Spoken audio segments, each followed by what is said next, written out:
हरे कृष्णा।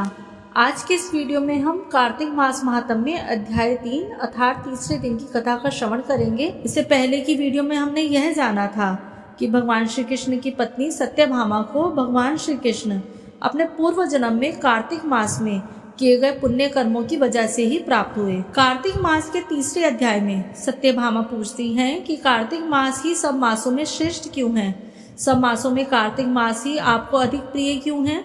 इसका वर्णन भगवान श्री कृष्ण उन्हें सुनाते हैं। कार्तिक मास का तीसरा अध्याय।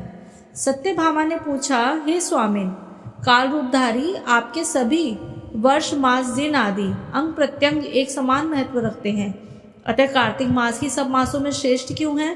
फिर सब तिथियों में एकादशी और सब मासों में कार्तिक मास ही आपको अधिक प्रिय क्यों है। हे देवेश, इसका कारण कहिए। श्री कृष्ण जी ने कहा, हे प्रिय, तुमने मुझसे बहुत अच्छी बात पूछी। इस विषय में महाराजा वेन के पुत्र पृथु और नारद का संवाद कहता हूँ, उसे एकाग्र मन से सुनो। इसी प्रकार एक समय नारद जी से राजा पृथु ने प्रश्न किया था और सर्वज्ञ नारद जी ने पृथु को कार्तिक मास की महिमा बतलाई थी।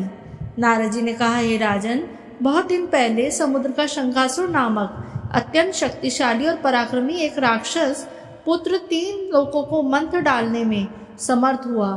उस शंखासुर ने स्वर्गलोक में रहने वाली देवताओं को जीतकर और इंद्रादि 10 लोकपालों के अधिकारों को छीन लिया। उससे डरकर समस्त देवगण सुमेरु पर्वत के कंदराओं में अपनी स्त्री और कुटुंब के साथ उसका अवरोध करते हुए बहुत दिनों तक छिपे रहे। जब सब देवगण सुमेरु पर्वत के कंदराओं में आसन जमाकर निश्चिंत होकर रहने लगे, तब वह राक्षस सोचने लगा कि यद्यपि मैंने सब देवताओं को जीत लिया और इनका अधिकार छीन लिया है, तो भी ये लोग बलवान ही ज्ञात होते हैं, अतः अब हमको क्या करना चाहिए।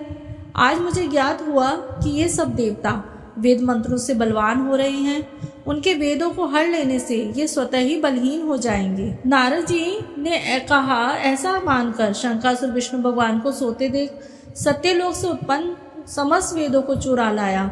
जिस समय वह वेदों को चुरा रहा था, उसी समय बीजों के साथ यज्ञ मंत्र उसके डर से जल में छिप गए।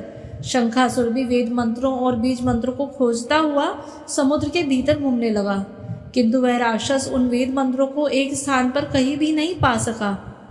इसी समय ब्रह्मा जी भी सब देवताओं के साथ पूजन सामग्री और उपहार लेकर बैकुंठ लोक में विष्णु भगवान की शरण में पहुंचे।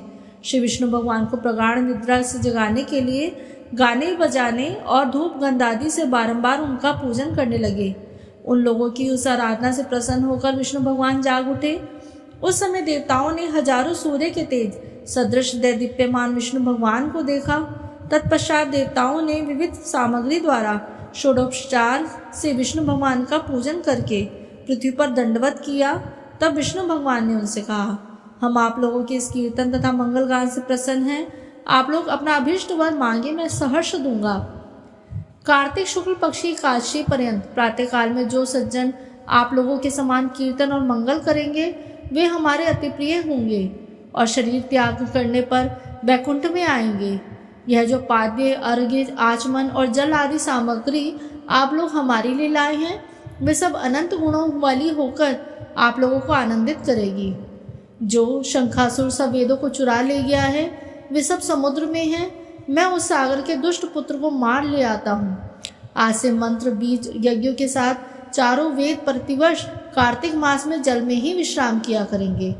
अब मैं मत्स्य का रूप धारण करके समुद्र में जाता हूँ और आप लोग भी सब ऋषियों को लेकर हमारे साथ आए। इस लोक के जो प्राणी कार्तिक में नित्य प्रातः काल में स्नान करेंगे, वे यज्ञांत में अवभृत स्नान के पुण्य फल के भागी होंगे। जो कार्तिक में स्नान और व्रत किया करेंगे, हे इंद्र, उनको तुम मेरे लोक में पहुंचा दिया करो। हे देवेंद्र, मेरी आज्ञा से उन प्राणियों को सब आपत्तियों से बचाते रहना। हे वरुण, तुम उन्हें पुत्र पौत्रादि संतान देते रहना। हे धनाधिप कुबेर, मेरी आज्ञा अनुसार तुम उनका धन धान्य बढ़ाते रहना, क्योंकि इस प्रकार का आचरण करने वाला प्राणी हमारा रूप धारण करके जीवन मुक्त हो जाया करता है। जन्म से लेकर मरण पर्यंत विधि पूर्वक जिसने यह उत्तम व्रत कर लिया है, वह आप लोगों का भी पूजनीय है। आप लोगों ने मुझे कार्तिक शुक्ल एकादशी तिथि को जगाया है, इसी से यह एकादशी मान्य है और हमको बड़ी प्रिय है। हे देवता लोगों, यह दोनों व्रत विधि पूर्वक करने से प्राणी मेरे समीप पहुँचते हैं। इस प्रकार का ना तो कोई तीर्थ, ना कोई व्रत और ना कोई यज्ञ ही है जो स्वर्ग दे सके।